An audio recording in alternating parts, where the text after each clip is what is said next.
Hello guys, tuturuan ko po pala kayo kung paano magkaroon ng coins na libre na hindi na kailangan bumili or magpa-RC.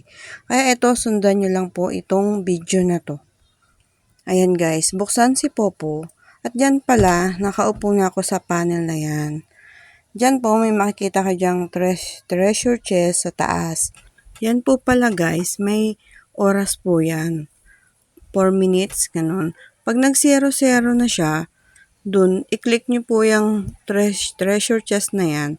Tapos, may makukuha na po kayong minsan na 5 coins or 40. Yun, mataas na yung 40.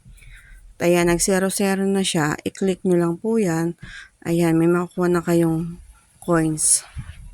At yan, check nyo lang po ang inyong coins kung nadadagdagan. At tapos, may iba pang way para madagdagan yung coins nyo. Diyan pa lang sa panel na yan, may nag-send ng gift box. Andyan sa taas. Ayan, yung red pong yan. I-open lang po yan, tapos may makukuha na kayong coins. Kagaya niyan, 50 po ang nakuha ko.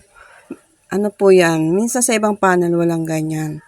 Tapos, ayan, pag nag-0-0 ulit yung chest box sa taas, i-click nyo lang po. Ayan, 40 na siya. Diba kanina 5 lang? Ngayon, 40 na siya. Sunod-sunod na po yan. 10 beses lang po yung chest box sa taas. Tapos, ayan, nadagdagan na po yung coins natin. Tapos, pag sinipag kayo mag-fireworks, ayan, may lalabas po diyang fireworks sa baba at click nyo lang po yung get your coins at mapupunta po kayo sa ibang panel. Ayan, kagaya nito, napunta po ako sa ibang panel. Ang kaso, sa panel na to ay maraming viewers. Kagaya natin na hindi naman tayo VIP, kaya wala tayong makukuha ang coins doon. Kaya, punta lang kayo sa ibang panel na merong fireworks na lalabas.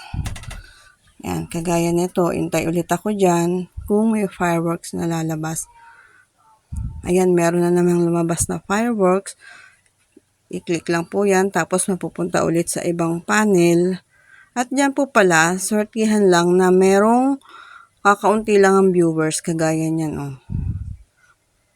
Diyan po, may makukuha na po ako dyan na sure na fireworks. Ayan, fast forward ko na lang. At wait lang po natin pumutok yung fireworks dyan. In 60 seconds po yun.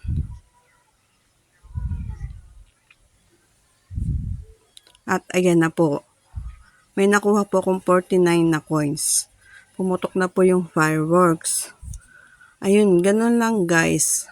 Kadali para makakuha tayo ng maraming coins. Sisipagan nyo lang talaga na kagaya niyan, umupo sa panel or kahit hindi ka nakaupo, i-click nyo lang yung treasure chest, ganun. Tapos kung may gift box, yun, tapos fireworks. At eto pa yan, pag may nakita kayong ganyan, click nyo lang po yan. Tapos, pag na-click nyo yan, mapupunta naman kayo sa ibang panel ulit. Kagaya niyan, napunta po tayo dyan sa ibang panel. At dyan sa panel niya, meron din siyang gift box. Ayan o, yung kulay red. Ganun lang po, i-click nyo lang po yun. Tapos, ayun, may makukuha na kayong coins. Kaso tong kanya, merong oras. Kasi yung iba walang oras. Ayan kanya, ayan may 3 minutes. Nasa 3 minutes yung iintayin mo. At pag nag-0-0 yan, yun, may makukuha po kayong another coins. Ayun guys, ganyan lang po kadaling makakuha ng coins na hindi na kailangan magpa-RC or bumili ng coins. And guys, kung nagustuhan nyo ang aking video, pa-subscribe naman po at mag-comment na lang po kayo kung meron po kayong tanong. Yun lang po. Salamat. Bye-bye.